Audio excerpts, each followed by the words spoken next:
Fellow Falcoholics, what is up? Welcome to another episode of the Falcoholic Live's Postgame Show. We're back for week 3. Talk about this Falcons versus Lions game. Unfortunately, not as much fun as the first 2 games. Not as much fun of a show, but we do have some takes, and I think this game did tell us, I think it told us something about one side of the ball, but it's probably not the side of the ball that everyone wants to talk about tonight. So we'll definitely get in our digs at the other side of the ball that deserves it. But a tough early season game, and we'll break it down. Before we do, I want to welcome in my co-host for the post-game show, Alan Strk, at Alan Strk on Twitter. Alan, how we doing? Wow. Loaded question. I'm ready to talk, but it's hard to summarize.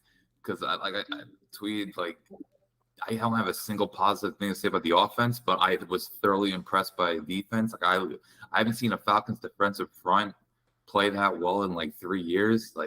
And I know people say, the Lions are missing 2 stars. They still had Penny Sewell. They still had Frank Ragnow. They still had Jonah Jackson. They have arguably one of the best offense lines in the league, and they still had 3 of their stars in there. So, look, people could say what they want about injuries, but no, the defense, the front too. Going to talk about the great linebacker play as well. Yeah. But the offense, though, yikes. Yeah, big yikes there. Also want to welcome in Corey Woodruff for the first time this season. He is at Corey. Is it still Corey Woodruff 47, or have you changed it, Corey? Mm-hmm. I haven't updated this thing in eternity. Yeah, okay, it's still the same. Good. Welcome in, Corey. We're happy to have you back. Unfortunately, not the best game to talk about, but we could use Corey's very positive outlook for this one, probably most of all. So how you doing, Corey? Exactly. I'm good.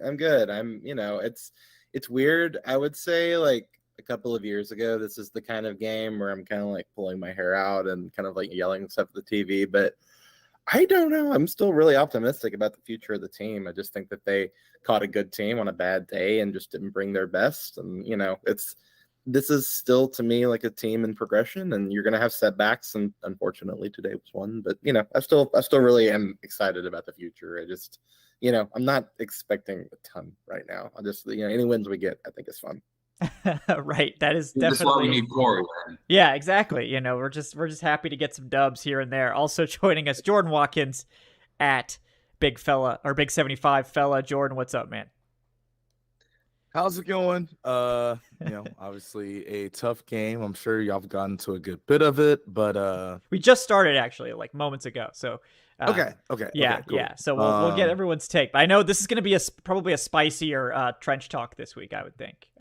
Yes. Yeah, a little bit spicier. So definitely shout out our Tuesday show, guys. Check out Jordan and I on Tuesdays as we break down the trenches. Mm-hmm. But absolutely. Before we get too far into this one and I forget, I do want to bring you a word from our sponsor, BetOnline.ag, folks. Football is back, and BetOnline is your number one information source for all your sports wagering info with up-to-the-minute stats, news, scores, and matchup breakdowns. You can get the latest game odds, spreads, and totals from the NFL and college football at your fingertips with BetOnline's real-time updates on statistics, news, and odds. From week 1 all the way to the college football playoff and Super Bowl, BetOnline gives you access to the best football promotions and contests available anywhere online.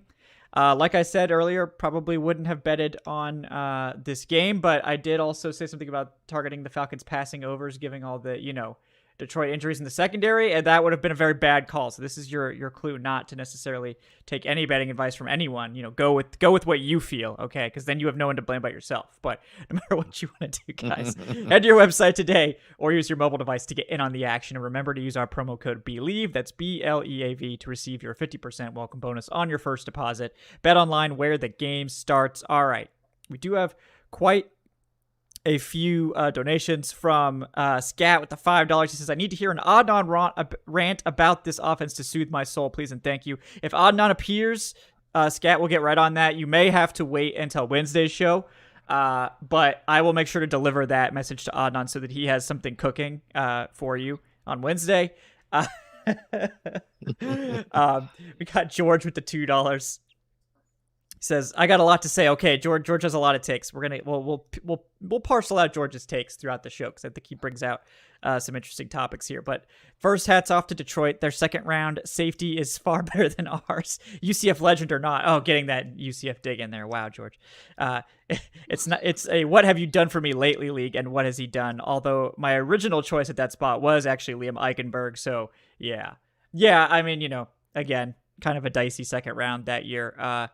I think the Falcons were hoping for Javon Holland, who I think ended up going just before their pick. So I think that might have been why they traded down there, but we'll see. Shout out Oregon. Yeah, shout out Oregon, crushing Colorado's hype train the other day, which was going too far. I mean, I liked what Colorado was doing, and I was excited, but it was getting a little bit ridiculous. So I think that's why there was so much blowback. But Ray Moon with the $5 says, Kevin, geez, I'm having Ryan era flashbacks with this offensive line play.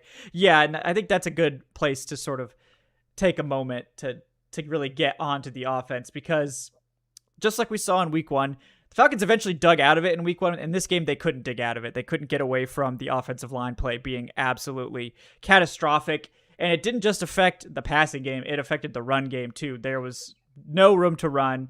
And 7 sacks allowed, another 10, 12 hurries on top of that. There's just no way to run an offense there. And that's not to say that there weren't issues with what Ritter did when he had time as well. But, yeah, Jordan, as our resident offensive and defensive line expert, I'll let you take these boys to task in an abridged format, because we got all of Tuesday to take it detailed. But absolutely. I mean, if I had to sum up one word for the performance today, disappointing.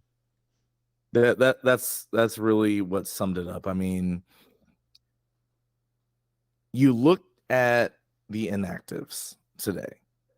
And I get it to an extent of like, well, you don't want to look at it. Injuries don't make this or make that happen. No, they do to an extent. So when you looked at who was or wasn't available for the Lions and who was available for us up front, it's very disappointing that the Falcons got pushed around the way they did at the line of scrimmage today.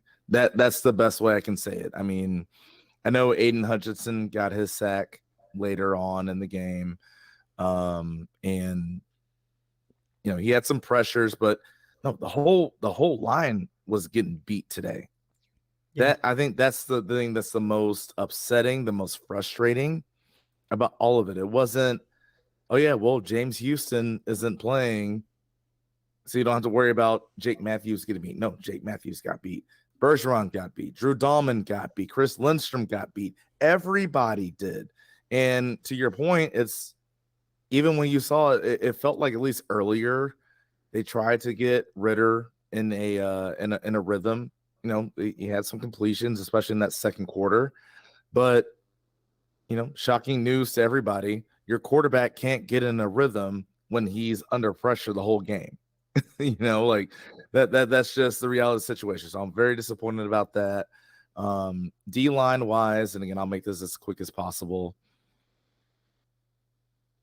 I really was going to hope that we could see more pressure on Jared Goff. I know I said this before. He wants to see the middle of the field. I was hoping that because we have, and shout out to one of my podcast hosts, Clint Goss, he's the one that pointed this out. We had 2 defensive tackles coming into this week that were in the top 15 in the NFL in terms of pass rush win rate. So you knew we were going to be pressure up front, but you had to bring pressure everywhere else. Yeah. That didn't really happen. And that's with Detroit missing 2 players on their offensive line. So very disappointing, especially the effort up front, both offensively and defensively. I expected more. It didn't happen. And so, yeah, I feel like there are a lot of things in terms of things that happened this week where you can point to this and that, where it's like, yeah, you got to own this loss. I really do think up front on both sides of the ball, they're the ones that really have to own this loss. Yeah, I agree. And I definitely feel like it's more on the offense. I mean, the defense holding this Detroit passing game to 20, that's absolutely fine. And like, you look at, basically the Seahawks, not a great defense, 31 points allowed. Even the Chiefs, who do have a very good defense, were holding Detroit to this point spread. So the defense kept this within range, and the offense just couldn't capitalize at all. And that's a big problem. They're going to have to be able to do that. And, it's one thing for the pass protection to be lacking, because I think that's just something we're going to have to live with. If the run blocking is struggling, that is when this is just going to fall apart, because if they can't move the ball on the ground, and I don't really think there was any reason that they shouldn't have been able to do that today, then it's going to really fall apart fast, because there's just no way for this offense to survive without running the football. And they not only did they not have a lot of attempts, they didn't get much on the attempts either. I mean, and that's why they had to move off of it. So very frustrating there. But Alan, we'll talk about the defense first, right? The offense first, because I think that was the most problematic part. And we'll save some praise for the end, so we can end on a high note by giving the defense some flowers for what they were able to do in this one. But what to you was the biggest issue? I mean, I only saw half the third quarter and the fourth quarter, so I didn't even get the first half. But I mean, there's a lot, obviously, of criticism on Desmond Ridder. Mostly, it seems like the criticism is on the offensive line, but also some Arthur Smith criticism. And I didn't see a lot of the play calling in the first half. So what did you sort of think about that whole situation? Well, of course, look, the offensive line is going to take the headlines, because it wasn't just 7 sacks allowed. It just seemed like a lot of pressure in general. Yes. Even from a communication standpoint, when they run play action, you would think Ritter's going to get a clean pocket. Like, you run play action to, create different unique designs, get the defense misdirection, and ultimately you have heavier sets. You usually have a tight end like a Jonnu Smith or a Pruitt blocking, maybe even Keith Smith. So play action is supposed to give you a clean pocket and a high percentage look. Multiple times, Bergeron and Dalman weren't on the same page. I think Lindstrom had a gaffe at one point as well. The fact that I think at least 2, if not 3, of the sacks came on play action is very alarming. So from a communication standpoint, it was bad. But then, of course, the second quarter, Caleb McGarry, multiple times, just didn't even get a hand on that edge rusher. And it wasn't Aiden Hutchinson. Aiden Hutchinson had most of his success when he was going at Bergeron on the interior. So that was, and of course, he had the spin move on Jake Matthews at the end. So yeah, the offensive line will definitely be at fault for most of this, because it was impossible to run an effective offense when you're allowing pressure. That being said, Arthur Smith just at times, I don't know, it didn't seem like the offense, like the passing game I'm talking about, just really had any, not just a rhythm, but it didn't seem like there was a plan behind it. There was one moment, that second down, where Desmond Ridder just literally throws it up to John Smith within a second, and it gets tipped up and probably should have been picked off. That's when Dan Campbell threw the worst challenge you'll ever see. I love Dan Campbell, but man, he's gonna win worst challenge. It was those moments, and then him and Drake London were on the same page. It just seemed like there was just more hope than strategy. And then even there was even when they try to get creative, the whole fake reverse to Bijan, or I think it was the Algier, and then the end around to Pitts that resulted in a loss. So even when they were getting creative, it just seemed very slow and predictable. The Lions completely outcoached the Falcons today. It was not even a contest. As well as the Falcons defense played, Ben Johnson got his in.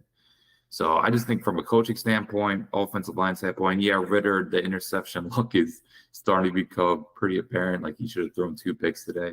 Yeah. But I'm not going to put too much on Ritter. I think it comes down to offensive line coaching was the reason for this loss. So I want to clarify something real quick, because I see there are 2 comments I really wanted to hit on our YouTube chat. First off, shout out to everybody that's in the chat. We appreciate you tuning in.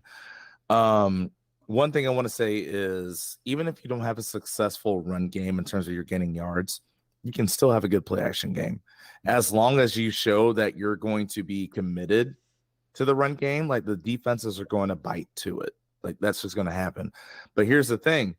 It's a difference between not having success on the run game versus not blocking for the run game. That was the problem with the Falcons today. This is an offensive line. We can be as complimentary as we want about them. And of course, in the run game, yes, they're very good. Usually today, they were not. And that also parlays into because I know, we got a lot of, that was a little, shout out to BetOnline. Yeah. Shout out. Yep, exactly. But no, even in the play action game, they did not block very well. And also at the same time, I know a lot of people are saying, well, our defense did well, so stop talking about, well, yes, they did. They did well.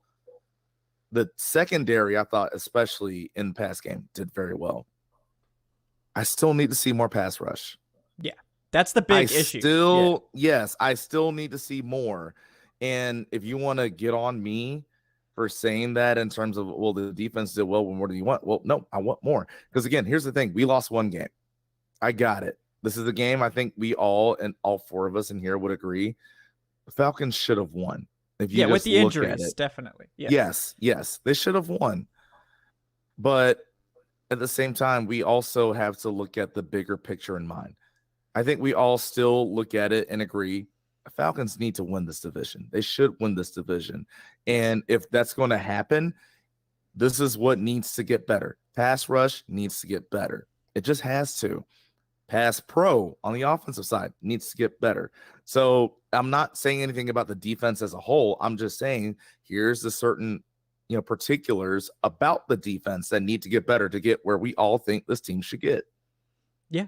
Yeah. I mean, it's clear that the edge pass rush in particular is where the issues are with this team. And, to their credit, I think they were like, look, we feel we can get the interior where it needs to be this offseason. And I think that I think through 3 games, we've seen that they've achieved that. The David Onyemata, Grady Jarrett pairing on the inside is absolutely legit. It's one of the best in the league at this point, which we haven't been able to say in God knows how long, and that's nice to have. And it gives this defense a really high floor as a result, but they don't have the ceiling right now. Like they aren't going to be able to shut down good passing teams because they don't have that edge pass rush presence. And right now, quarterbacks, teams can sort of scheme away from the interior by running, rollouts and play action and stuff like that to neutralize that interior pass rush, because they know right now, like Calais Campbell, I love him, but he doesn't have the range on the outside at this stage of his career to be able to chase stuff down.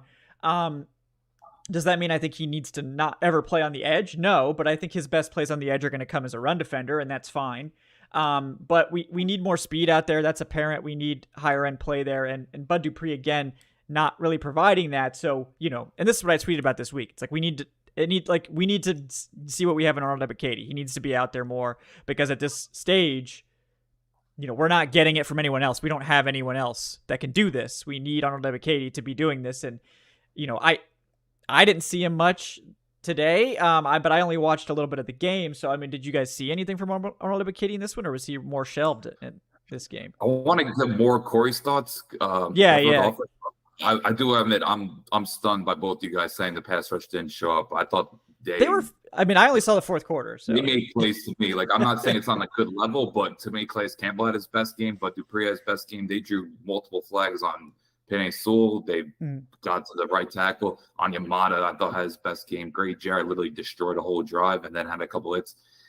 Pass rush is one of the last things we should be talking about when it comes to what the issues were from this game. Like, I understand it's not a great level yet, but they played very well today. So defense line delivered for me. I'm not much complaints. Yeah, I hear you, but I'm saying overall, let's look at the real contenders in the NFC right now, right? And again, I'm saying this in terms of the expectations that I think most of us have had for the Falcons going into this year. And Corey, like, yes, please pitch in on this too. Like, if I'm wrong, someone please tell me otherwise. The edge rushers that you have to deal with for the top tier contenders, 49ers have it. The Eagles have it. The Cowboys have it. Those 3 teams, they're like the top 3 of like, okay, they're in the tier of their own. There's really not anything else really underneath that where it's like, okay, the Falcons have that opportunity to be in that group, right? And again, that's why I say, yes, absolutely. You think the Falcons are going to be put on that tier with those 3 NFC contenders? No. I said the next tier under that. Oh, okay, gotcha. Is where the Falcons can be. Yeah, absolutely. But my point being was, you look at the 3 teams in that top tier. What do they have? Really good edge rushers. All 3 of them do. The Falcons don't. And so that's where my whole point has been coming in terms of, again, we see what the Falcons do on the interior. They have 2 really good interior pass rushers. On the exterior, it's not good enough yet. It's just not. And we can be honest about that. So That's where it's just like I want to see either other people step up, whether Ryan Nielsen can dial some things up, what the case may be. But no, that was more so my point of like, again, the NFC, as we all know, everyone's been saying it, it's wide open. There's no reason, again, for me, especially like winning the NFC and doing anything further than that, the Falcons can't do that. Like, I really think they can. I really think they can. But that's going to be a position group that I'm going to have to look at. And I think a lot of other people will too. Well, we need even a little bit more. Like, yes, the pressure was there. You need that next step. Yeah, that's fair. You can't just be pressure. You need the next step. Yeah, I think that's fair. Corey, what do you think about this? Are we being too negative on the defense? Are we being too negative on the offense, or just negative enough? I mean, here's my thing. And this is probably not going to be what some folks want to hear, but I'm not 100% sold right now if I'm watching the passing game with Desmond Ridder, because to me, the game was won and lost in little moments in the passing attack where Ritter was not completely on with his receivers, and the offensive line wasn't giving him enough time to make his reads as a young quarterback. Like, I genuinely, there's that point where Jesse Bates gets the pick. If they go down and score that and get the momentum, I think they probably can win that game. I think it may give the defense a little bit more of a lift. I think it makes the Lions a little shakier. I think that after they did that fourth down conversion, the Lions just started running the ball really well, and they just kind of got into their bags before the touchdown thing was over. They say it's a game of inches. It is a game of inches. Last week, it's a game of inches. Again, they could have very easily lost that game to Green Bay, and they were at home. They got the momentum they needed. Ritter played the way he needed to play, and they got the win. I think that right now they're going to want Ritter to go out there and make mistakes. I think they're going to air the ball out more so than if we're in a playoff environment and they know that Ritter's not playing his best and they just have to pound the ball because it's win or go home. You're doing an evaluation.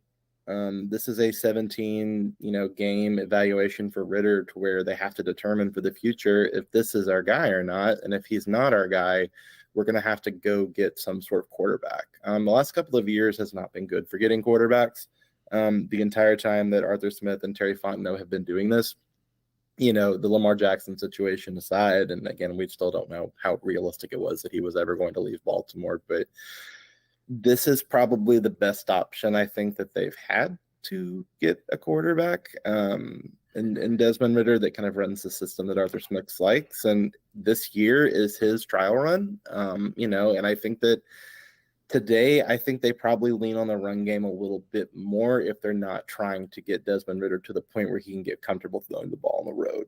So I think that right now that's influencing the play calling. I think that right now there is a concession this team is willing to make, even if the pass protection is not there, that we have a young quarterback. We can't afford to just hand the ball off every play. That might give them a little bit more interim success, but this is not right now an interim success situation. This is a team that, went 7-10 last year, outperforming expectations. Like, again, this team coming into the season, they had some realistic hype behind them, but it's not necessarily going to be enough to, beat a team like Detroit that beat Kansas City in its first week and went toe-to-toe with the Seahawks last week, right? Like, they're just not quite there yet, and that's okay. Desmond Ridder doesn't need to be necessarily there yet. It's the seventh game. Like, you can't, be too harsh on that relationship that he's got with Arthur Smith, because Arthur Smith is going to take chances with him right now that probably he might not in a January football situation, because, when you get there, we're not trying to evaluate the quarterback anymore. We're trying to stay alive in the playoffs. So, and again, Detroit's a good team. And I know that you guys were talking about the pass rush. I was pretty impressed with the defense today at all levels. I thought that, they don't have an ace rusher, and that's fine. This is just not where they are in their development. They've not prioritized that. They're trying to get pressure on the interior, and I think that the interior pressure is pretty good. I think that they can get home to get more sacks, and obviously I think that will come as the season progresses. But I don't know. I think that there's a realistic level of this where, being 2-1, is like a bounce ball. They could be 1-2. You could be 2-1. Heck, today you could be 3-0 if a certain play goes your way. But I think that that's just the type of football they're playing right now. They're playing off the skin of their teeth. They're trying to overcome some issues. There's really nothing I'm worried about long-term, quote unquote, sans the pass protection. We saw pass protection issues last year. Those have rolled over into this year. I think that Matthew Bergeron is not necessarily going to be perfect right now, and that's okay. This clearly them giving him this job, they're going to let him take his lumps, right? He's getting in unison with Drew Dalman. They're going to let him take their lumps. The only player on the offense that I have legitimate concern over is Caleb McGarry. He's not holding up in pass protection this season. I think that there have been too many plays this year where he's not holding up his end of the bargain on the contract he signed. Like, I think he's a good run blocker. And again, this team wants to run the ball first. Today, they clearly thought that Detroit was going to contain that. They put a little bit more in the passing game. They wanted to give Ritter more of an opportunity to make plays with his arm to build his confidence up. And they got mixed results. And again, you can't bank on an environment like this always being able just to come back from behind. Like, I think that they'll be a really good team at home this year because of that friendly confine, because I think it gives them a little bit more of a crowd advantage. But I also really don't think that in November we're going to be talking about this Falcons team the way we are right now. I think that if this is all going in the direction I think it will, I believe in Arthur Smith. I think he's a good coach. I really appreciate Ritter's moxie.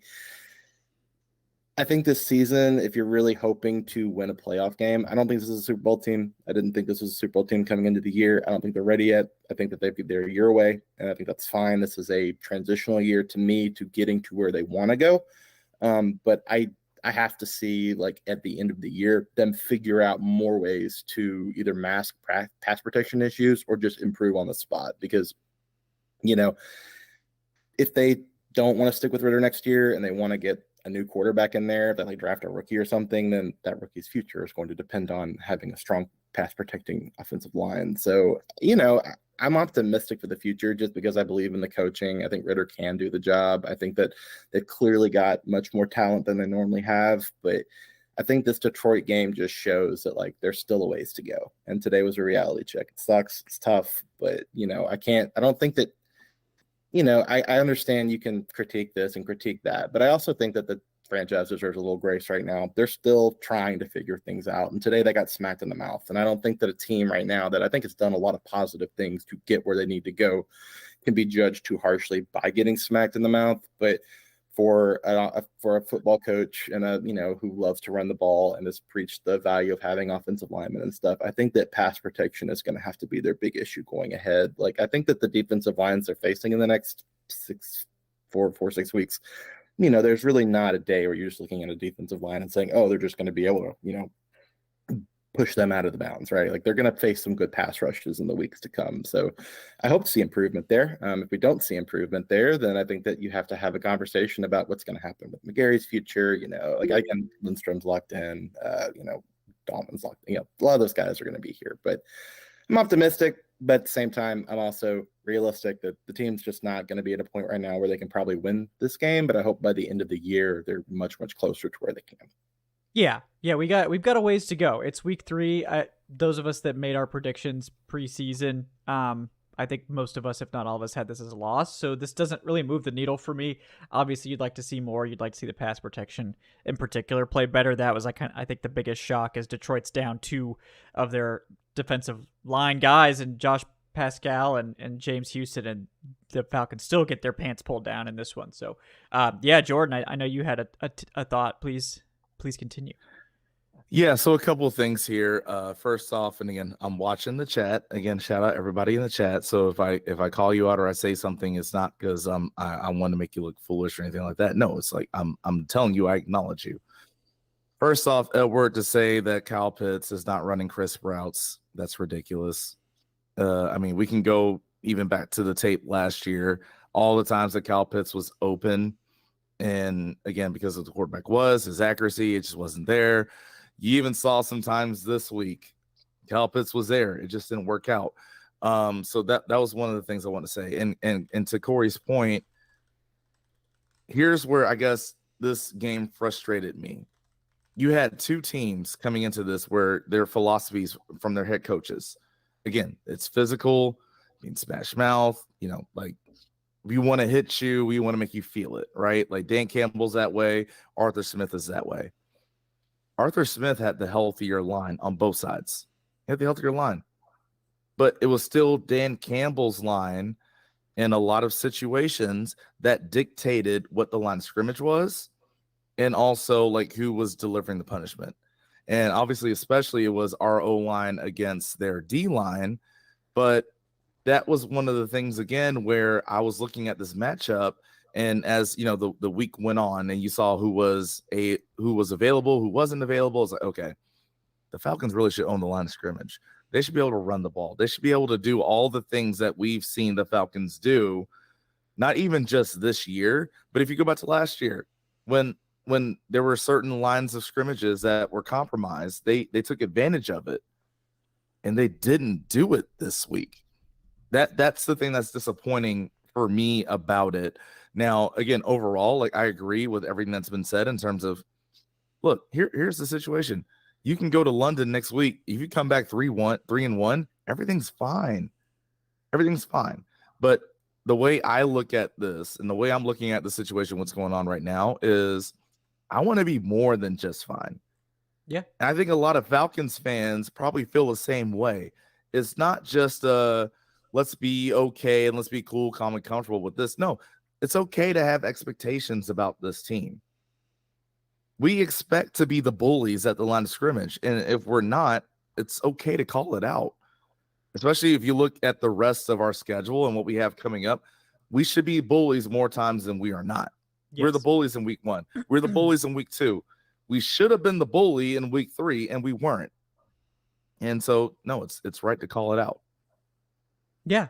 No, I mean, I think that for me that just, I mean, I only caught the end of the third quarter and the fourth quarter, but I was shocked when I looked up the stats to see how little success they were having on the ground. And that right now, this team can't overcome the ground game having a bad day. Yeah. It's so integral to everything they do. And like, for those that are critiquing Arthur Smith's like passing game concepts and how they do stuff, I mean, I don't blame you. Like it's not Shanahan-esque level, but there's only one Kyle Shanahan. I mean, don't expect that level from most people, but I do think.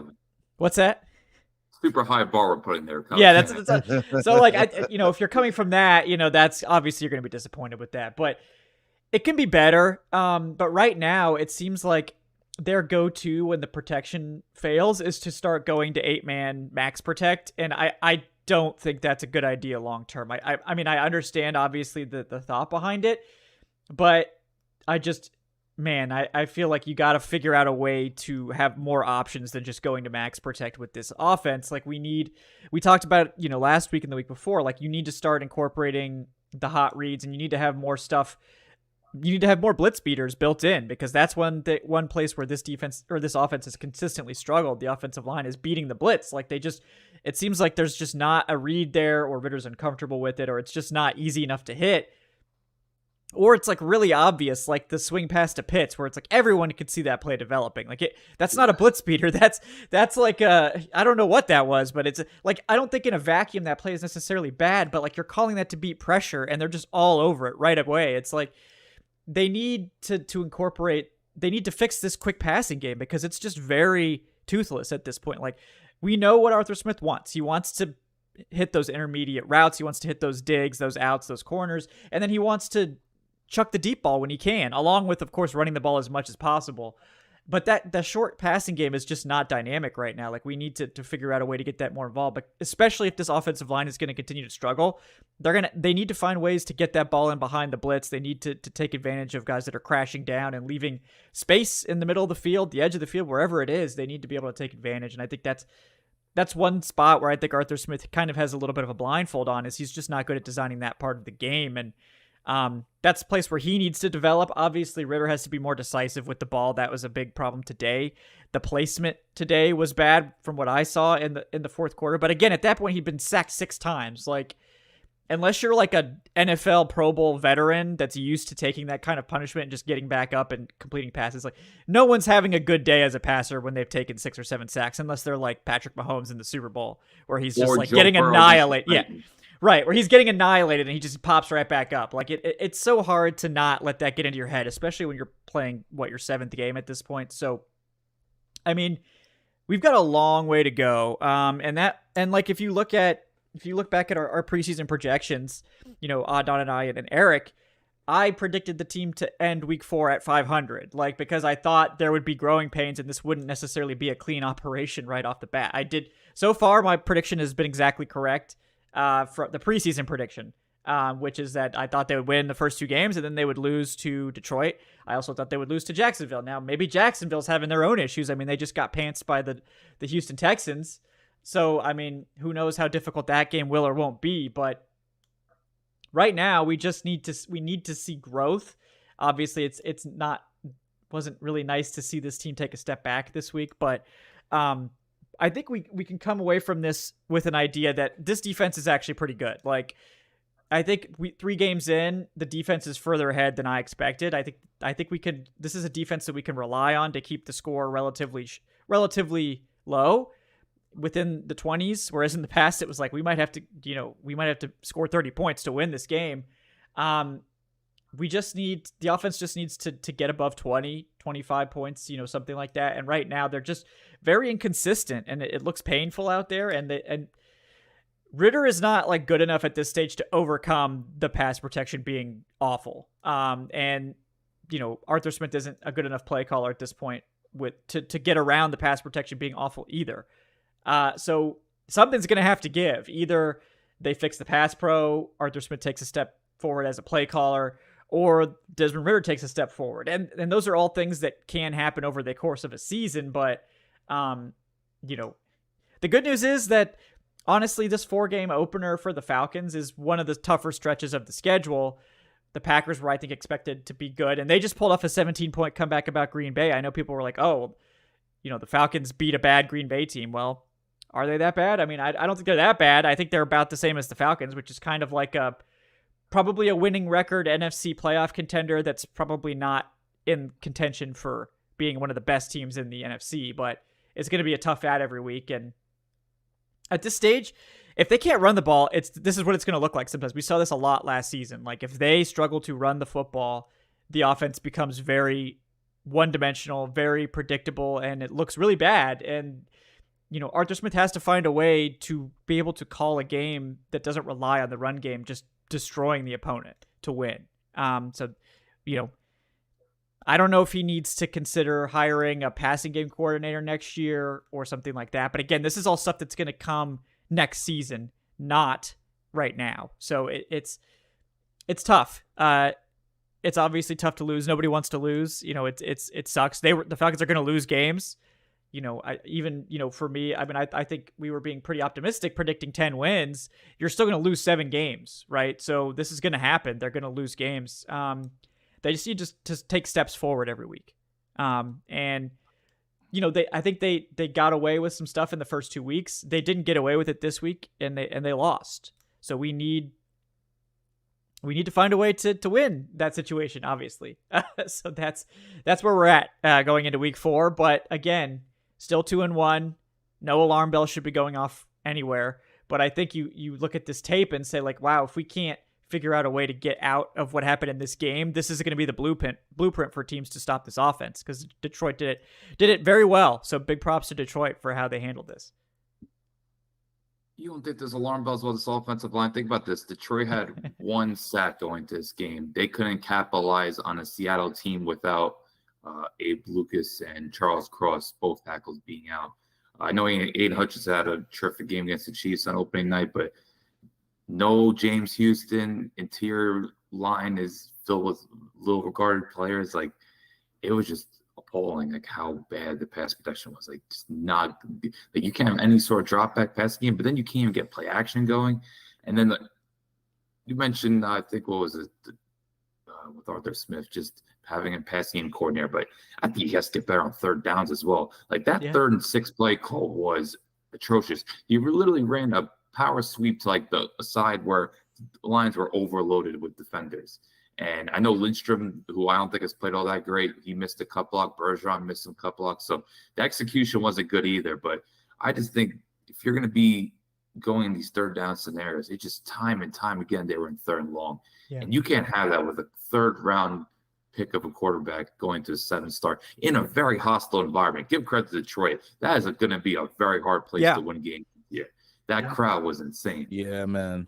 but I just props to them between the blocking and then this design, like it was ugly. Yeah. They should not have lost this way. That's and why it's I like, think there is more concern. Like you oh, could there's lose some to Detroit. concern. Yeah. You could lose to Detroit, but lose because of Ben Johnson's brilliance. Lose because Jared Goff, who I thought first 3 quarters was throwing great until he started getting hit. Like lose because Detroit's offense is one of the bigger juggernauts in the league. Even though they have great personnel, Detroit is one of the more efficient offenses. You watch them. Yeah, man. Lose that way. Don't lose because you got absolutely destroyed in the trenches by a defense that's still very much a work in progress. Like you can't look this hopeless offensively after everything you invested in. So that's what is really, I think, should have people down about this loss, is just how hopeless the offense looked at times. Because this offense, it's too talented to look hopeless. Especially against a defense that, look, it's a work in progress, that Detroit defense. Like no one's putting them in like the top 15 category. They got a couple of blue chip players, but that's about it. Yeah, they have to find a way. Yeah, go ahead, Jordan. Yeah.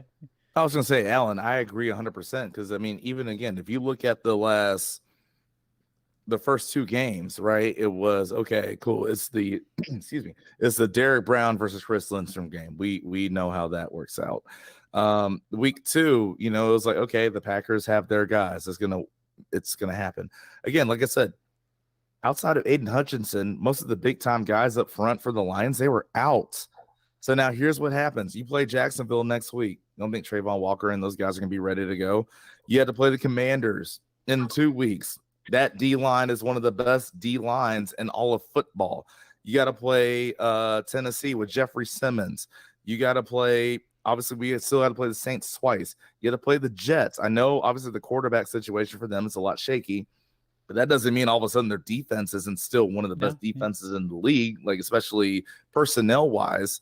So it's just one of those things when you look up and down the schedule, so much of what can or can't happen with this team and what we think can or can't happen. This is the reason why I know some people were like, stop comparing us to the Eagles and Niners and Cowboys. I get it. But again, it's a whole thing of like, what do we expect from this team? What do we want from this team? That's the reason why I bring them up, because eventually there's going to come a point down the road you have to play those teams. Yeah.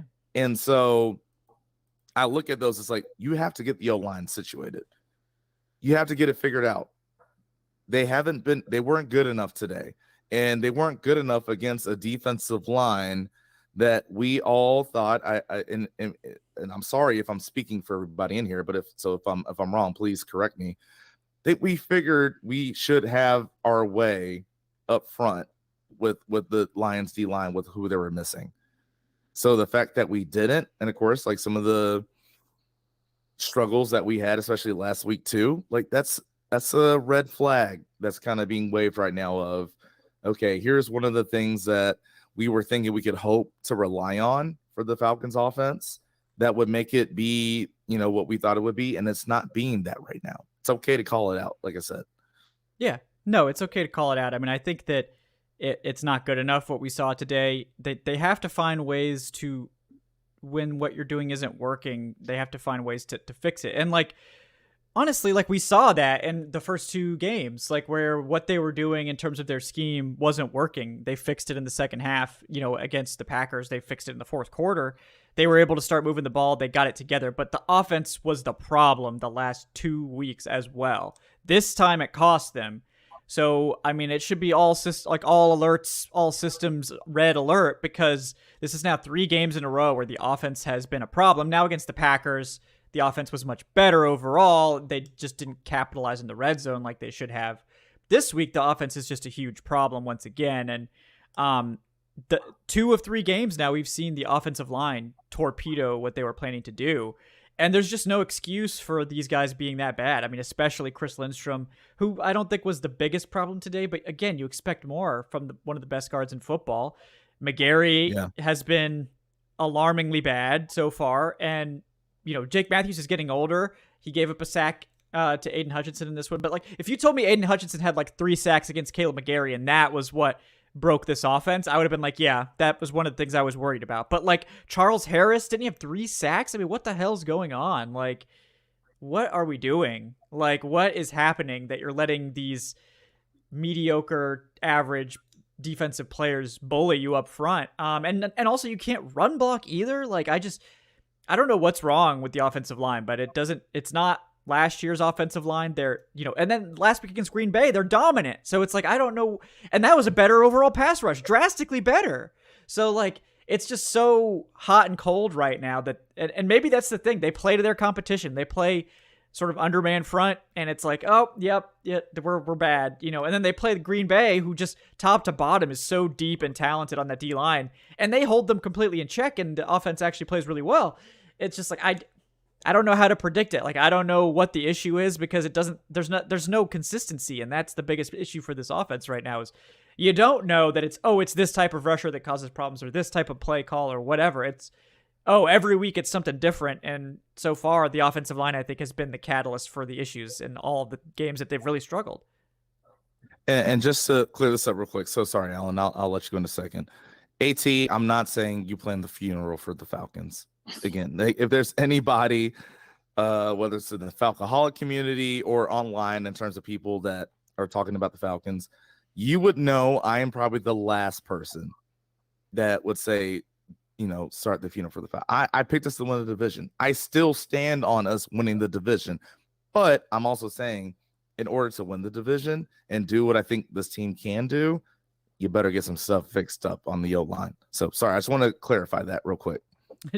Noted Falcons hater Jordan Watkins, ladies and gentlemen. No, that's really me. My jersey on and all of that. Yeah. It's just a front. You love to hate, but please, Alan, go ahead.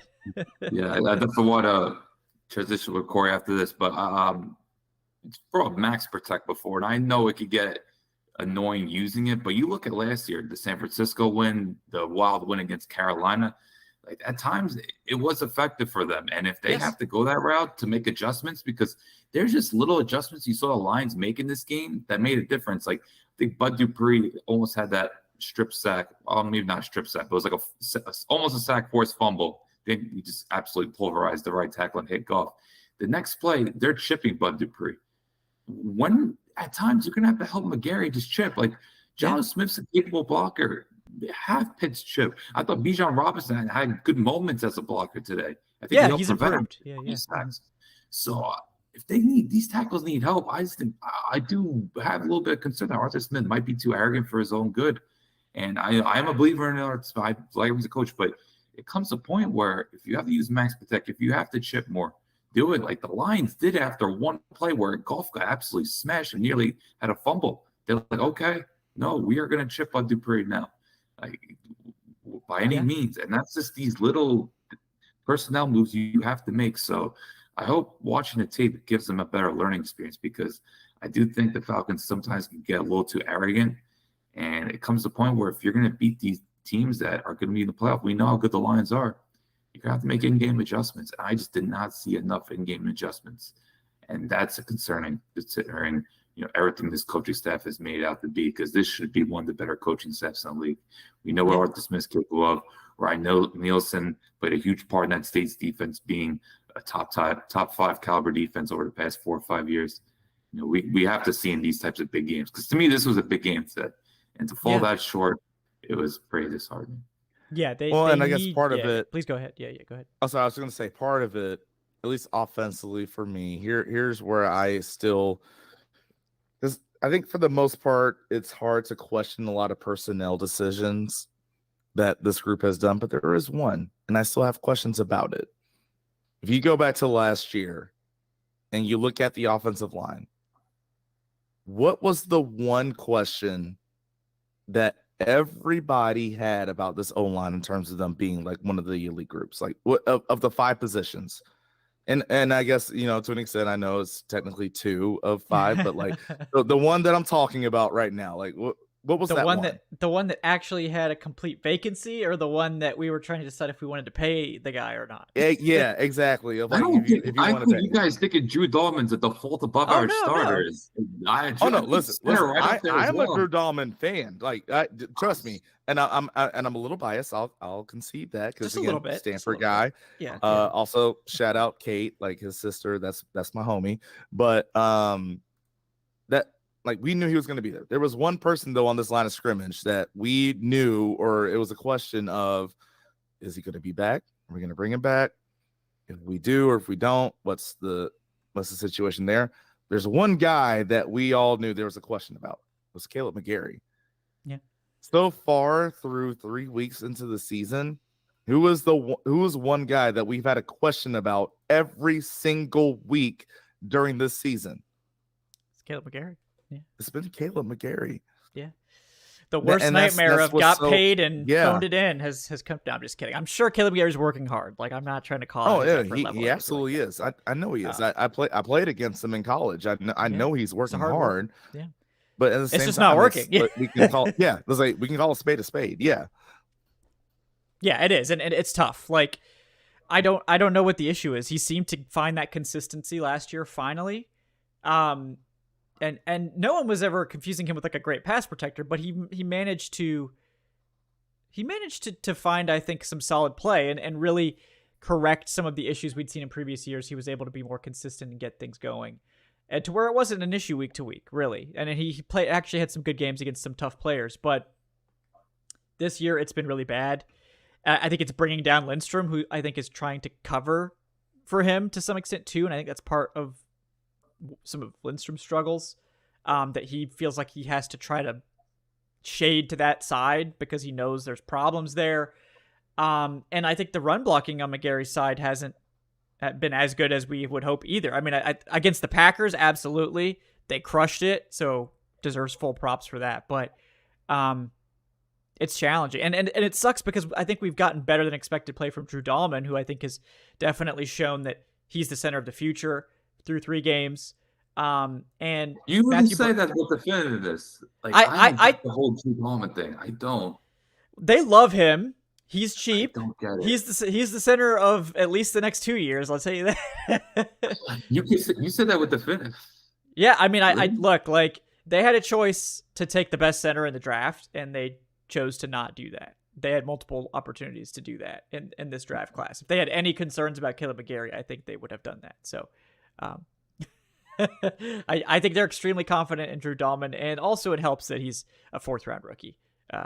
That's, or a 4th round, draft pick that's making very affordable money for the next 2 seasons, this one included. So, that makes it a little bit easier. But at this point, it's like, look, we knew Bergeron was going to take his lumps, and he's been very up and down, but we expected Bergeron to struggle some against good opponents, so that's not a problem. What is a problem is when everybody else is also, struggling. That is going to cause catastrophic issues.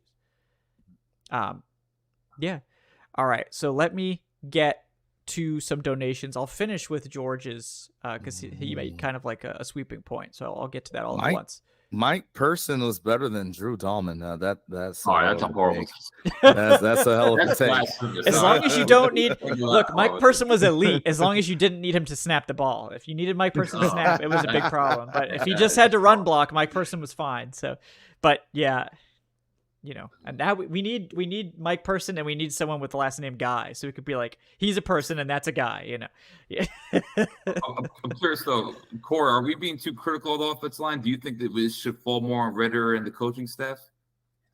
There's blame, and I know. Sorry, Corey, what the hell? Yeah, I know. Sorry. I got excited. Sorry. Yeah. Sorry, Corey. I think there's a variable here that is probably, I think if we look, that may be weighing pretty heavily on this, is that basically everybody's got tape on 2022. Everybody knows what this offensive scheme looks like now. Everybody knows what it looks like when it's working at its best. And I think that the reason that NFL teams always look pretty rough at times in the first month of the season is that everybody knows what your fastball is, and you've got to develop new ones, and you've got to go out there and, everybody knows Falcons are going to run the ball. People didn't know that last year. Everybody knows it now. So it's like they're going to do everything they can to limit that. That's going to be every single defensive coordinating staff's goal every single week. It's make them pass, make them pass, make them pass.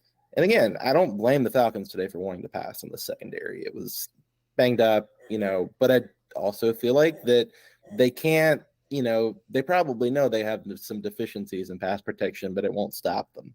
And I think that this is about working out the problems. I mean, this is what the first month of the season is for. And I mean, I still think this is a good offensive line. Like, they have talent. I think they're well coached. Like, I think that they had a bad day at the office. I think that the only trends that they have shown this season through 3 games that can be, a little bit more like, okay, this may take longer to fix than one game, is dealing with the pressure coming from when a really good player gets on a player who's like Dalman or Bergeron or McGarry, who is going to have moments of lapse, and it just happens at the worst possible time. I really like Arthur Smith. I think he's a very good coach. I was impressed today that they got the ball to 8 different receivers. I thought that they spread the ball around really well. I don't think that the pass concepts are bad necessarily. I just think that right now you're working with a quarterback who's not 100% confident in his arm, and I think that that's influencing the way that they draw things up, and they're trying to tailor the offense to his strengths to make him look better, and that's going to be more intermediate passes. You're not going to get just a guy airing it out every game, and he hit 2 long balls in 2 straight games, and you can question the mechanics of the throw. That's fine, but he got them. And today it didn't come. I think it was the Kyle Pitts pass where Kyle Pitts, it was a good thrown ball, but Pitts just slowed up on the route a little bit and it just didn't happen. So I thought that may have been on Pitts more. I don't know. That one, I think, yes. I agree. Yeah, I agree. More on Pitts. Yeah. I agree. just I don't know. I feel like that, this season is going to have its ceiling, and we're going to bump it every now and again. I still don't think this team is ready to just throw up their fists and go toe-to-toe with the best in the NFL. But I feel like next year, they will. I think that, again, if Ritter if he plays like this for the entire season, I think that there's a serious conversation. He's got the moxie, he's got the leadership, but he hasn't been able to shake off his things yet that have been holding him back. But I think the last 2 fourth quarters show that that he can do it. I think it's just a matter of getting him to do it every single week, which I think will be the goal by late November, early December, where you're going to want to see the best version of what Ritter can be right now. Because he will have been 2 years in. You're 2 years in, you're a quarterback. We need to know if you're going to be able to hold this down long term, and I think he can. But I would say if you're really concerned about that, also just it's September. This is a good team in Detroit. You're just not going to be your best every single week. And if you're at the end of October and you're noticing recurring patterns, I think that's when it's okay, we've gotten a half year in. We know what this team isn't good at. We know what they are good at. We know what they're going to probably have to focus on in the offseason to fix. But I would say I think the future is very bright for this franchise. I've written about this at the Falcoholic. I've written about it at my day job at For the Win. I do genuinely believe that this team can be one of the NFL's best because of the way that they're bringing in talent, because of the way that new talent is really popping. Because I think the defense, again, we've talked a lot about the offense. The people they brought in on defense have been spectacular. Jesse Bates, David Onyemata. I thought Jeff Okudah had a pretty good little game today for the snaps that he got. Caden Ellis and Troy Anderson have looked pretty good at linebacker, right? Arnold Ebiketie has had some pretty good flashes the more he's been able to get into the game. They're bringing in good players. And I think that on offense, we know that, again, Bijan Robinson's probably not going to have another game this year where he rushes for 33 yards on 10 carries. Just for the way he's played the last 3 games, you probably can't expect that to be a recurring trend. Again, I think that Atlanta is going to be able to run the ball better. I just think Detroit has a really good run defense. I think that today Detroit is very well coached. Aaron Glenn's a really good coach. He is. They playing for the Falcons very well. Interviews. Yeah, he will. And this is it was a bad matchup. The Falcons did not put their foot forward. But the thing that encourages me is they still had moments on a day where they were not playing their best, where they could have put themselves in a position to win. And I think that's what you have to hold on to. So, there's things to critique. There's things to clean up. That's great. But I still feel like that past Falcons teams have not shown this level of resolve. And even today, they weren't quitting. And I just got too tired in the Quinn years, as much as I love Dan Quinn, of watching teams just wilt. They gave up. That's a valid point. They gave up, and this team doesn't give up. Arthur Smith has the Mike Vrabel level of getting his guys to go out there and play. And even in the Mike Smith years, there were teams that just gave up. They just could not maintain. They could not go out and, again, and I feel like Arthur Smith has learned from Mike Vrabel and knows how to field a competitive team that has deficiencies and still get in positions to win. And I think that when you see more of what this team wants to be through reps, through practice, through getting more reps in games, through Ritter getting more confidence, the offensive line, hopefully, fingers crossed, getting a little bit more in sync and getting better in pass protection, that backbone that I really believe in will start to show. But right now, we're not there. And I think that's, Yeah. you know, frustrating, but also okay. Yeah, it's okay.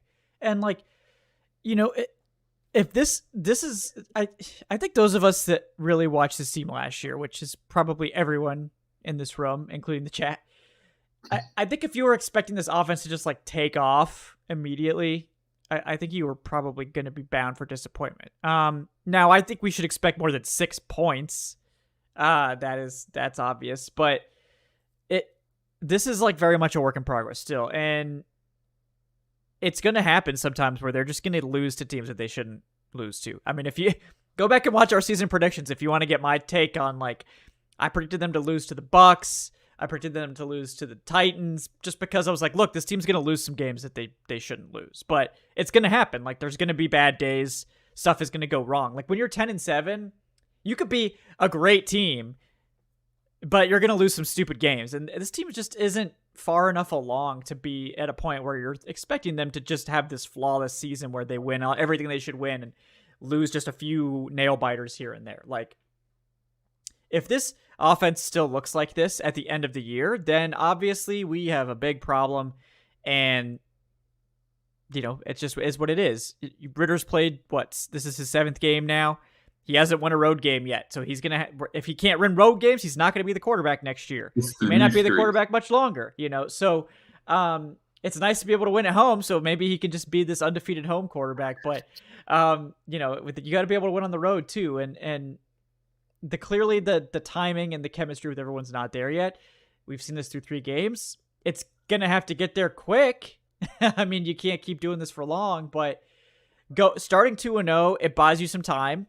And they've got to get it fixed. It just is what it is. So once they get to the point where they can be humming a little bit better as a passing offense, then this offense could be really good. They're not there yet. Right now, the offense is undoubtedly the problem. And that's a problem for an offensive head coach like Arthur Smith. But what we do know is that the powers that be have ultimate faith in Arthur Smith's plan and Terry Fontenot's plan. And they're going to give them time to make this work. But I think people should also remember what we said going into the season, which is that Ritter's the quarterback this year. They've committed to Ritter this year, but there's not a commitment past this year. So if Ritter doesn't prove himself, and this is what it looks like in week 17, week 18, whatever, Ritter's not going to be the quarterback next year. Like, he has to improve. But they're also not going to yoink him for a couple of bad games to start the season, especially when he pulls off really nice comebacks, you know, against the Packers, and, you know, helps the offense settle down and play well to finish out week 1. So bad game here in week 3, has gotten away with some turnovers. He has to improve a lot. But again, this is a season of we're trying to take the next step and compete for the playoffs, but I think people think, like, when they say, like, we think the Falcons can win the division at 10-7, they think that this team is going to be like a great football team. No, that's not what we're saying. We're saying that this team is going to be a winning football team, and it's probably going to be hella ugly most of the time. But as long as they can be hella ugly and win, we're taking a step forward. Because last year it was hella ugly, and they just lost most of the time. They go 7-10. So hold on one sec. I don't know no, if this makes anybody feel any better. And I think this is probably the best point to make about any of this. It's week 3. Right now, the Cowboys are down to the Cardinals 3-15 in Arizona. Good teams are going to play like crap some weeks. And I think that, like, right now, there just comes a level, like, don't decide too much either way about the Falcons, because, like, they're going to be a much different team by November. And whether that's good or bad, I have no idea. The defense could regress. The offense could get tremendously better. I'm not really sure, but just pace yourself. It's a long year. We're not even to the, you know, the quarter pole yet, you know, so just know that, you know, the Cardinals have been somewhat competitive this year. So it's not going to last. Yep. So yeah, Jordan, go ahead. Sorry about that. No, I was just saying, when I look at things, because, no, Corey's 100% right? Like, certain things are not going to go the way you want or you look at it. But I guess the way I look at it, especially for this matchup, it's more so the why versus the what, right? Like, and of course, Kevin will get into this a lot more when it's time for Trench Talk. But I look at this matchup. The Lions had about 6 more minutes, roughly, time per possession. And they had almost 200 more total yards of offense. And a lot of that was also having almost 100 more rushing yards. Which, again, like we said, that's supposed to be the calling card of what we do up front. So, again, I'm not bringing all this up to be like, oh, my gosh, fire sale in the season. It's not going to work out. Fire everyone in tweet 3. Let's go. Yeah, we're gonna be picking first next year. Like, I'm not doing that. I'm talking about this, and I know we all are, I believe, in terms of if, again, the Falcons are going to be what we think they can be and what they should be this year. This is what has to work. Like, I shouldn't be looking at the offensive line struggling against a team that is missing one of their top 2 players up front and say that's a big part of the reason why we lost. We know what Desmond Ridder is and what he's going to be for most of the year. I know a lot of people like to look at the whole stat of, well, he hadn't thrown an interception before last year. He should have thrown 3. Yeah. He should have thrown 3 against the Saints last season. Yeah. Like, let's be honest about that. That's why I don't like the whole stat of just interceptions itself. Look at the tape and the throws he was making. He'll put them out there. I mean, we can talk about some of the good balls he threw today, but we can also look at, there was a 3rd down and you had, I believe it was either Kyle Pitts or Drake London. You had him open in the middle of the field and you overthrew him. And that's some of the analysis I know a lot of quarterbacks or former NFL quarterbacks have had about Desmond Ridder, where it's like, your form is good. It's always consistent, but some of the accuracy issues, I don't understand where they come from. Yeah. That's been something that's come up consistently. Yep. Exactly. But so the thing for me is like, if you're a Falcons fan or you're someone that thought highly of the Falcons, that should have gone into what you expect from this team this year. That's what I thought. That's what I put into them winning the division. Kevin, I know that's what you put in. Corey and Alan, I'm sure that's probably part of what y'all put into what you expected from the Falcons this year too, that you're going to have some learning problems and growth pains with Desmond Ridder. But part of what you thought was going to help that is how good the offensive line was supposed to be. And again, like I said, it's not that right now. No, it's just not. Yeah, All right, guys, I gotta run real quick. Okay. Corey, thank you. Very, Before you go, I know Solaire wanted to shout you out with a donation, so I was gonna give you that real quick. He says, "Don't care about the Falcons losing this game. Corey is here. I missed having him on the show. So happy to see you, Corey." Solaire loves you, Corey. I wanted to make sure I got that in before he took off. Thank you to who that is. That's incredibly kind. Enjoyed it, boys. I'll try to make it back sometime soon this year. Bye. Thank you, Corey. Appreciate you, Corey. Yes. Yeah, the rest of Solaire's donation said, "Do you guys remember that game, Call of Duty 4? Yeah, Yeah, I do. I do remember that game. I did play that game. Yes. This game can be summed up as mission failed. We'll get them next time." Ooh, yeah. That's a good one. Yeah. There you go. Yeah. So I mean, I think so. That's not a bad outlook there, Solaire. Let me get to a couple more of these donations. I don't think we can rule this out from a rematch come January. You never know. I don't think so. I mean, we got a long way to go, obviously, but. I think it's just this is what happens sometimes when you get that 2-0 start. I think people start to get a little bit too hyped. And like, if you listen to the game preview, I was like, yeah, I mean, I think before the season, I would have told you the Falcons are going to lose this game. Now that the Lions are a little bit more injured, I think they could squeak out this win, but it's still going to be tough. But then I think, and it's a natural thing that happens. Like, you get to 2-0, you're like, all right, I can feel it. We're going 3-0. We're going to do this thing. And then it's like, it doesn't happen, right? And then people they're like, oh, I've been hoodwinked. But just temper your expectations a little bit is all I'm saying. We got Jason Gaines with the $2. He says, frustrating loss. Thought there was questionable play calling in the second quarter. We had that 3rd and 7, then a run play with Bijan, and it was a run play with Bijan that gained 1 to 2 yards. Then we had Younghoe Koo miss that 48-yard field goal, which is it was the third tough. quarter. Oh, maybe that was the third quarter. Yeah. Because I didn't see it, so I don't know. Jason says, I would have benched Ritter for Heineke. Ritter was too pedestrian. We're starting that up now. That's happening. I know that people are going to talk about that. It's not going to happen, guys. Like, do you remember Marcus Mariota and the dumpster fire we saw for like 3 weeks, and they just refused to bench him? And if you don't remember it, you can see it. You can see it on Netflix, by the way. Please don't watch that. If you don't that. remember it. Please don't go back and rewatch. But yeah. I think you have a better chance of seeing Taylor Heineke in a Jets uniform than seeing him get snaps for the Falcons if Ritter stays healthy. Yeah, They need to know if Ritter is going to do it or not. And they need to know by the end of this year. And the only way you can do that is to let him play. And it's going to be hella ugly sometimes. And then sometimes he's going to do what he did against the Packers, which is really have a great fourth quarter where he just really locked in and played quite well. And you're like, oh, he looks like he could be a quarterback. Like, it's going to be inconsistent. Flashes in that game, though. Like, it wasn't just the fourth quarter. Like, the first half was uneven, but let's not forget that great throw to Drake London. Johnny Smith. Nice throw to Johnny Smith. Yeah, I'm saying it's hit or miss. It's hit or miss with them. And you kind of take that. Like, I thought Green Bay game, he didn't play, I wouldn't say play good, but it was high-end, serviceable, entertaining football. Like that Desmond Ridder, especially what he did with his feet. That was another thing. We didn't really get to see any option plays today, which kind of I guess because the game kind of went out the window. But you didn't really get to see Ritter what he could do with his feet. Yeah, exactly. But no, I mean I understand the frustration for a lot of people, for Falcons fans, and a lot of people in the chat.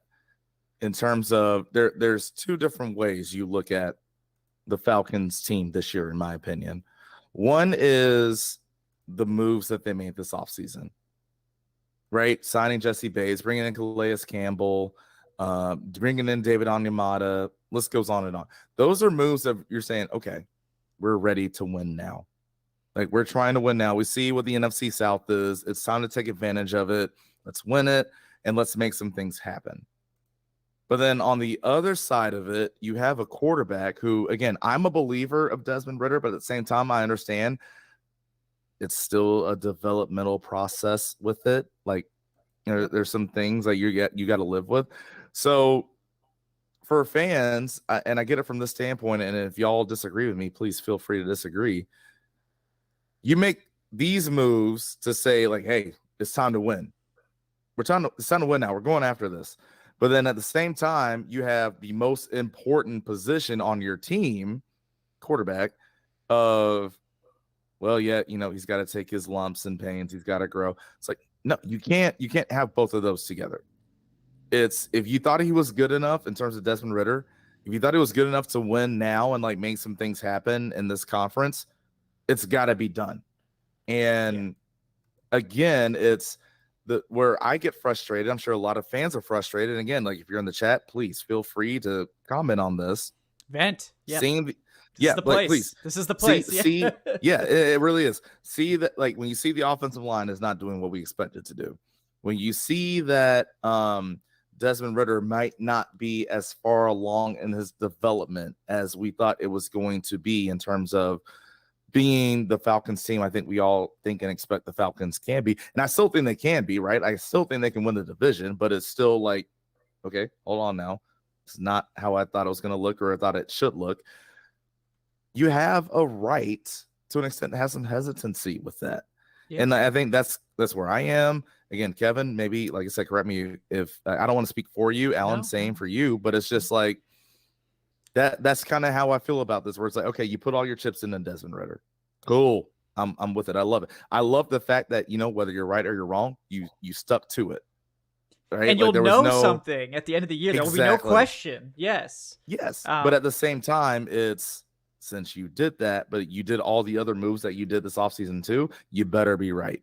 Yes. Because outside of a couple of teams, a couple of franchises, right? Like the Patriots, you know, San Francisco these last few years when they've been in the NFC Championship every other year, the Eagles when in the early 2000s, right, when they were always in the NFC Championship, you don't always have these big windows to contend and make things happen. So if you think that's the guy, you better be right. Yeah. No, I mean, you can't miss on that sort of decision making without consequences. But the nice thing about this, as opposed to a lot of swings for quarterback, is this isn't a very big swing. It's more of like a single. Like, you're like, okay, you know, we're going to spend a 3rd-round pick and we're going to commit to him for a year to see what he can do. And if it doesn't work out, this season probably isn't going where you want. But they could still, I mean, with what they've built up on defense in the run game, it's like, even with Ritter not playing up to expectations or doing what we think he should do, they could still make the playoffs. And like, that would be the best season yet for this team with Arthur Smith. But like, this is really the question is Ritter good enough to be the future, or do they need to make another move? And like, I think this is the year where they're sort of this is the step up the ladder where we're hoping to get to the playoffs. But this is not the all-in year. This is not where we're like, okay, we're pushing all of our chips in. They've placed some bets. It's, shout out to BetOnline. They placed some bets around the field. But like, also, don't forget, guys, that they are actually in an even better situation next year. Like, yes, 2023, they started to spend, but these aren't one-year deals for the big-name free agents. David Onyemata is here until 2025. Jesse Bates is here for the foreseeable future.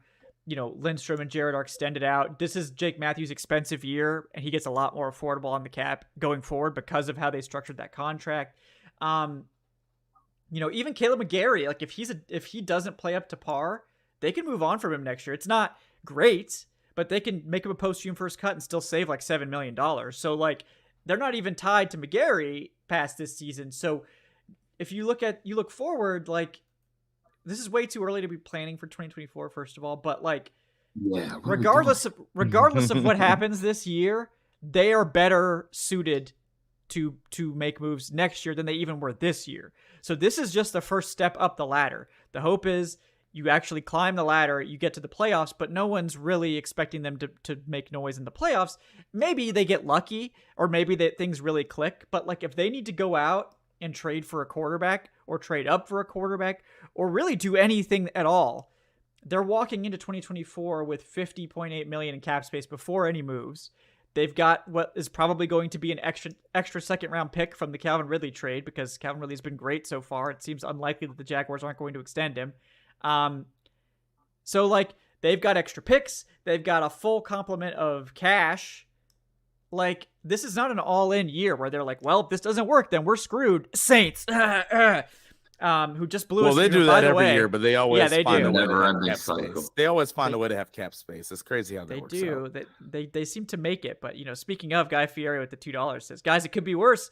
We could be Sean Payton today. Speaking of ex-Saints, right? There we go. We lost, but we didn't lose like that. Also, shout out to the Packers for that epic comeback. There is still hope. So, yes, the good news is, if the Bucs lose tomorrow, then no harm, no foul. We're still tied for first place in the NFC South. So, well, I don't mean to interfere with the Sean Payton comment. That was a joke. I hope everyone picked up on it. Yes, but thank you guys. Yeah. Again, it's like I said.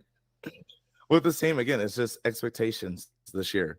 And even like to your point, and I know like I don't want to go into this big wormhole of talking about next year and years down the road. I don't want to do that. But even if we did, you would still have the question that would still pop up in terms of who's going to be the quarterback and can you trust the quarterback?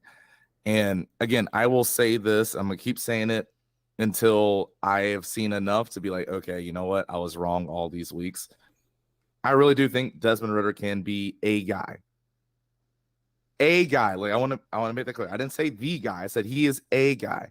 Now, but there's a lot of things on tape. And again, like a lot of quarterback evaluators. And I'm not even saying like guys that just, watch film, yada, yada. I'm saying guys that have played the position or coached the position. They look at him, they look at his mechanics, and it's like, wait, it's so inconsistent. How do you have this perfect base, this play, make a perfect accurate throw, and then on this play, it's not? Like I think coming into this week, and they're not the Bible, but PFF had Desmond Ridder rated as the highest quarterback in terms of turnover-worthy throws. Yeah. Now, he's only thrown one, but he's had the highest rate, which means eventually that's going to catch up to you. So that's always going to be a question with it. I know it's going to be a question for Falcons fans. I understand it. And so, again, I would just really hope that could turn around and Desmond will turn it around. I still have confidence he will. But for overall, especially for this year, I still would hope that the O-line would be better to the extent that if I were to look at Desmond Ridder and evaluate his performance as a whole, right? I would want to isolate just what Desmond Ridder does. I can't do that right now because of how the O-line's been doing. And like, I know a lot of people have questions about play calling. That's also very fair. I have some of mine too. So like, there's a lot of other variables. I can't just isolate Desmond Ridder not doing this or not doing that. that's my only thing I want to bring up about the whole Desmond Ridder conversation. Sorry, I know I kind of went on a tangent and a little rant there, but that's that. Yeah, it's hard to evaluate a quarterback when he's getting sacked 7 times. Like, I know everyone wants to bury Desmond Ridder, and like, he did not have a good game. Like, let's be honest, like it was not good, but like 7 sacks is not like, oh, he got sacked a couple times and he fell apart. Like 7 sacks is ridiculous. That is a ridiculous number of sacks. Like, completely unacceptable by the offensive line. And like, it's like, you don't give him a pass for it, but it's also like, goddamn, you know, your quarterback who's played, this is his 7th game and he's getting annihilated out there. Like, how is he supposed to find a rhythm? He got sacked 7 times and he got hit 10 more times. Like, I mean, it's like, what do you do with that? Like, what do you do? Like, did we not see the best quarterback of this generation 2 years ago in the Super Bowl look kind of pedestrian because he had no offensive line? Talking about Patrick Mahomes in the Super Bowl against the Buccaneers when they had like 2 or 3 offensive linemen out. Yeah. Sorry, like, yeah, crucify me if you want about saying that I can't evaluate a quarterback what he does or doesn't do without a good offensive line.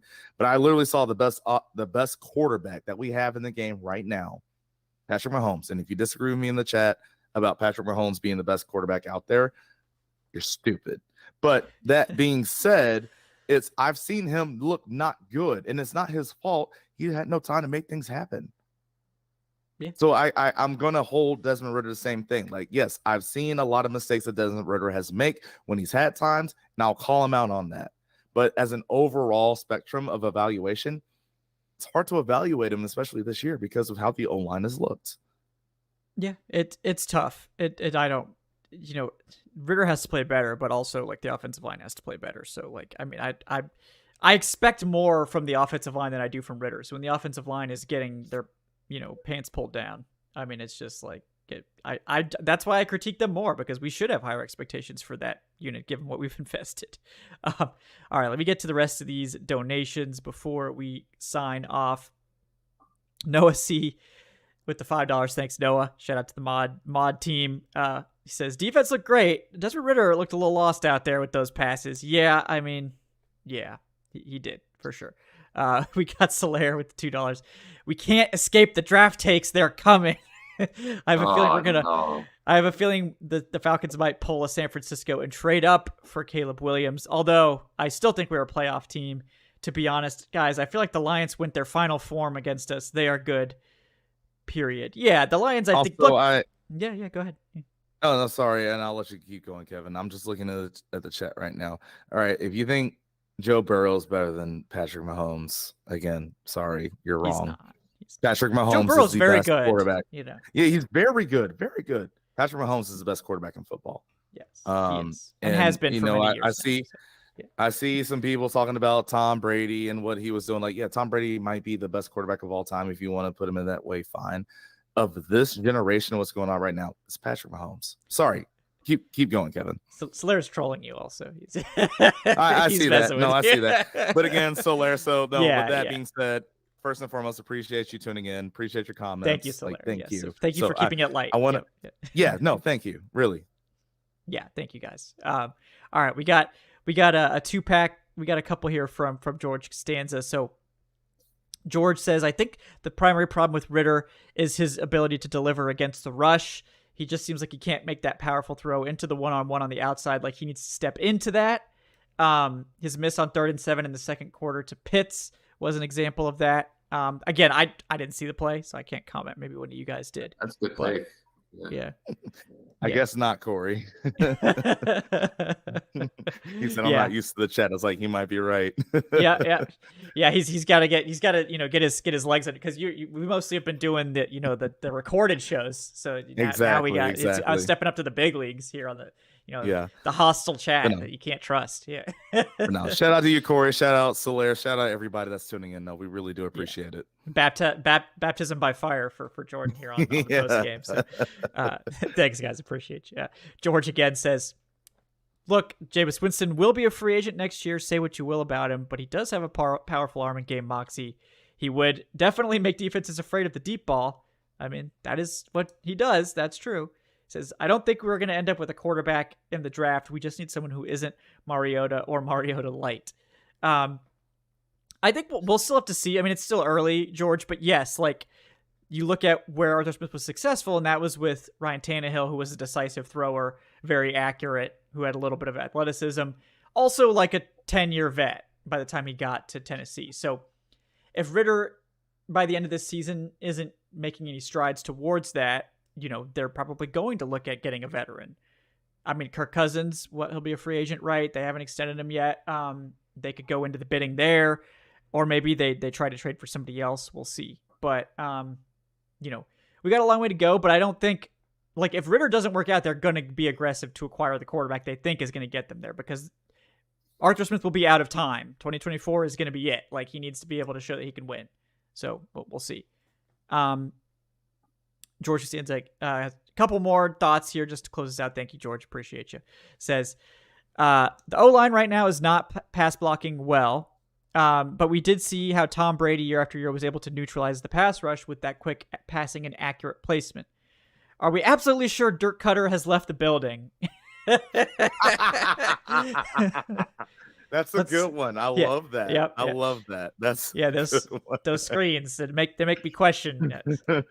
Let's stay in the pocket, hit those big deep plays, baby. Yep, yeah, that's a good one. And then George, he has made it clear that he says he's not trolling, but this is a veiled joke here. So I'm sure he's speaking to a very specific section of the fans here. Is it too late to trade for Staquavius? I'm very serious, okay? If Staquavius were the quarterback, Falcons fans wouldn't blame the quarterback for anything. That's how we keep the fans happy. Hey, at least we still have the Braves. Yeah, if you follow baseball, you're probably feeling, pretty good overall here. No, I'm honestly. Is it going bad now?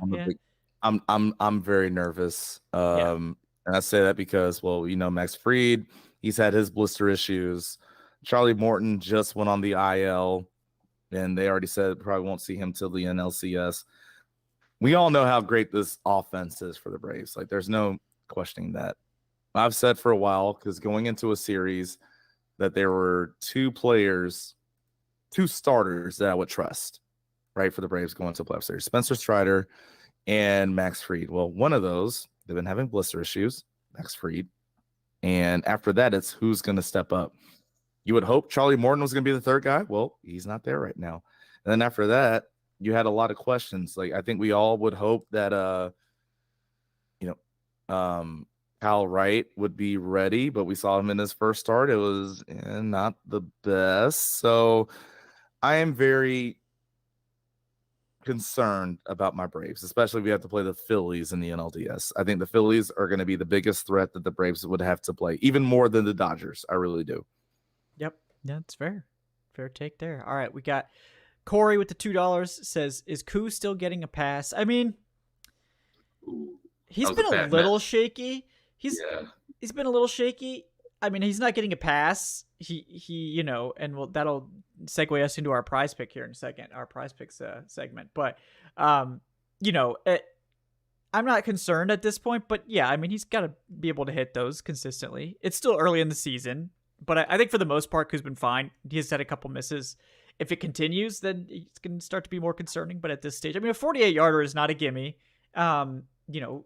Typically he's been pretty good at that distance. So, we're going to, if it continues, then yeah, you could start to get a little concerned. But at this stage, not too concerned about that. Just because we've seen it over his body of work in Atlanta, he does occasionally have some lapses. I mean, every kicker does. Like, there's very few kickers. Like, I mean, I think we were very spoiled by Matt Bryant, who was basically just like lights out for like 10 years straight.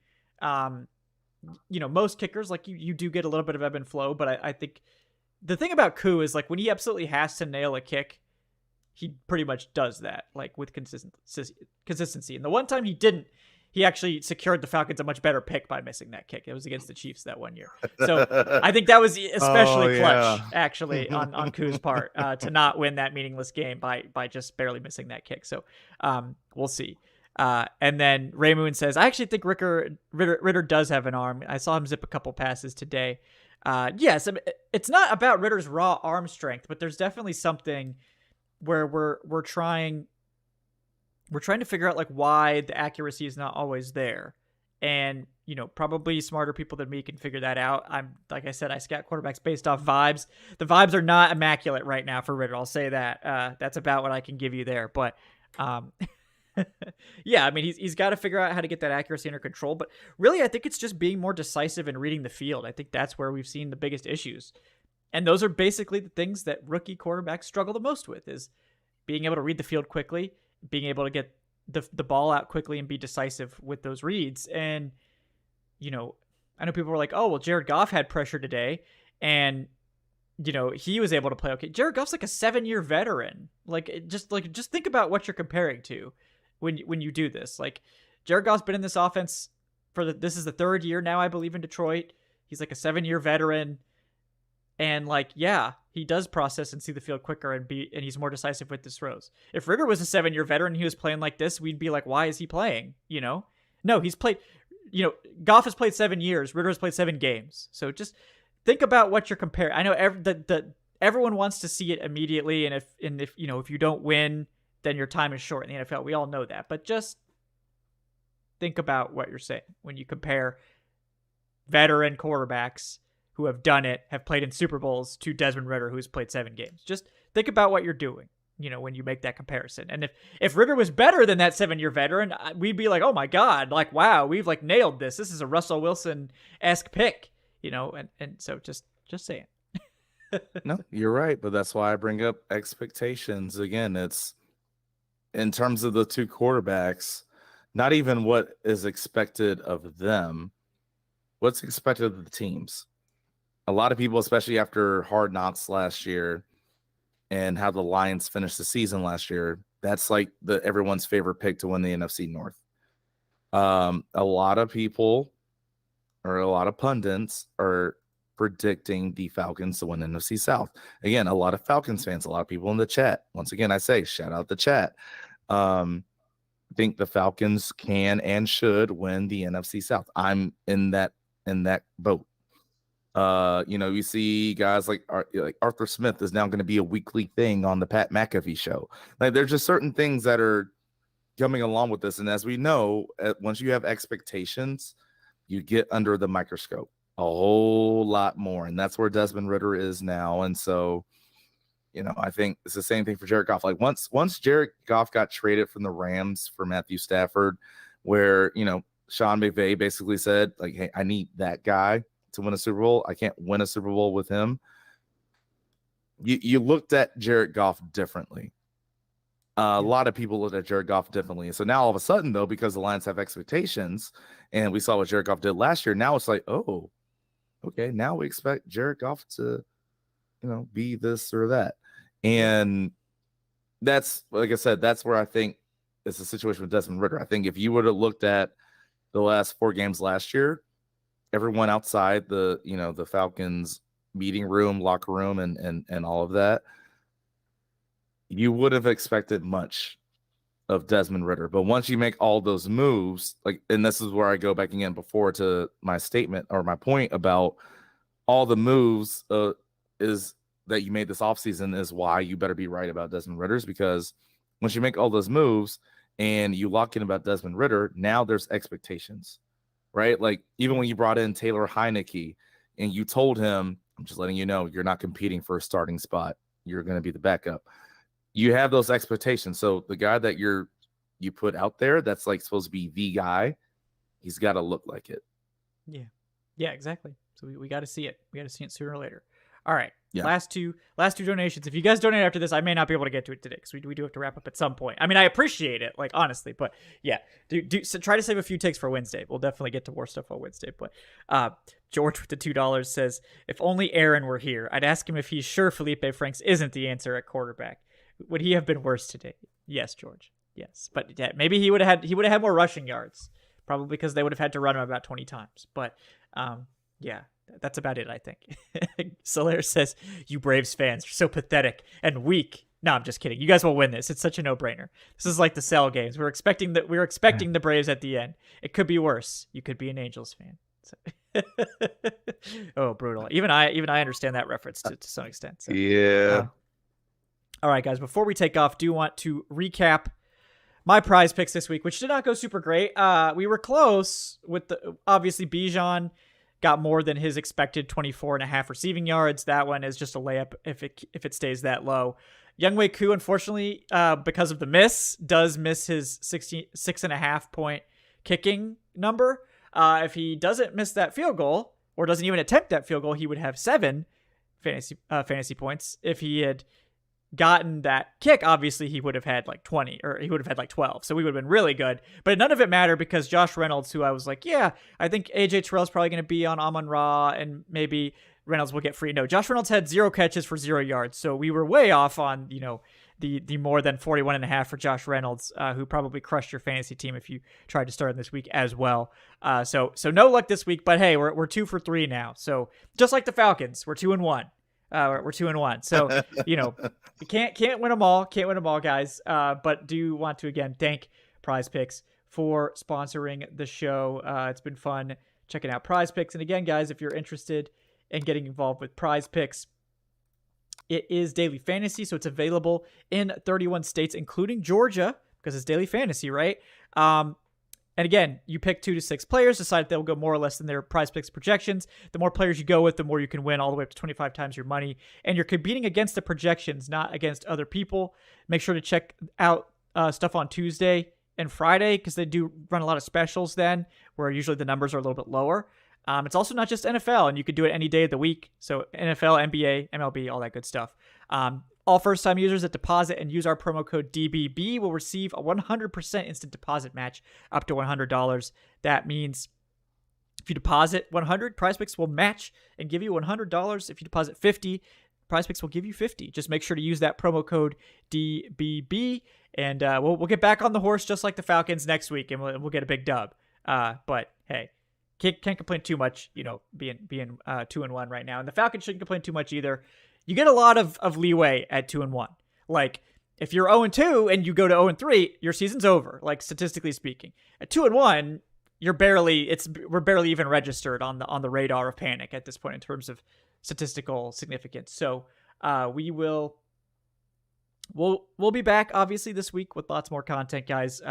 Jordan and I will be doing our next Trench Talk, which will be a very spicy one. We'll have a lot to say, I'm sure, about this one. So look for that on Tuesday. Obviously, we'll be back Wednesday night at 8 p.m. Eastern for Falcoholic Live. And appreciate these guys for donating a lot of time today. A lot to get to, obviously, but appreciate the time, first of all. My co-host, Alan Strk, at Alan Strk on today's show. Alan, appreciate you. Anything else you'd like to let people know about before we sign off? We can touch on. I just want to give, I think, the linebacker play. Which, we'll give a quick shout out to Troy Anderson, Caden Ellis. That's the best linebacker play I've seen the Falcons get in like 3 years. They both of them made a huge impact against the runs, particularly Caden Ellis, looking like Bill Goldberg out there spearing fools. So him and Troy Anderson, who we will have to monitor, suffered a shoulder injury. This is his second injury now, which is disappointing, but defense played well, I thought, and the linebacker play definitely deserved a lot more recognition. So to Troy Anderson and Caden Ellis, I think they're coming along for 2 linebackers that haven't had a full year of starting experience. So that's been one of the better surprises. Yeah, and Nate Landman showed against the Packers that if he has to step in, he looks like he's rock solid as well. So linebacker depth, I think, was like one of the biggest concerns going into the season, and right now it looks rock solid. So obviously we're hoping for the best with Troy Anderson, but we could probably get through a couple of weeks with Nate Landman, but I'd rather not, if we can help it, because Anderson's athleticism is just special out there. I mean, you could just tell it's a game changer. Yeah, so we will hope for the best. Obviously, we'll continue to monitor that. And of course, joining us, Jordan Watkins at Big 75 Fella. He's my co-host on Trench Talk on Tuesdays.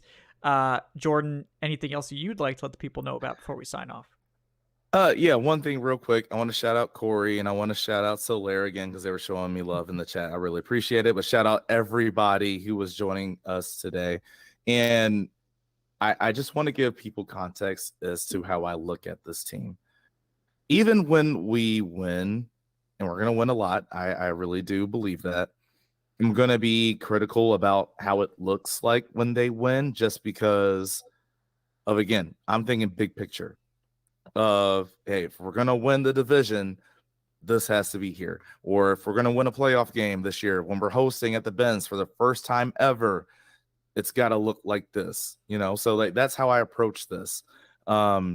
I still look at the situation with the Falcons of, what, they can very much come out of the Texans week 4-1, very much so. And like I fully believe that can happen.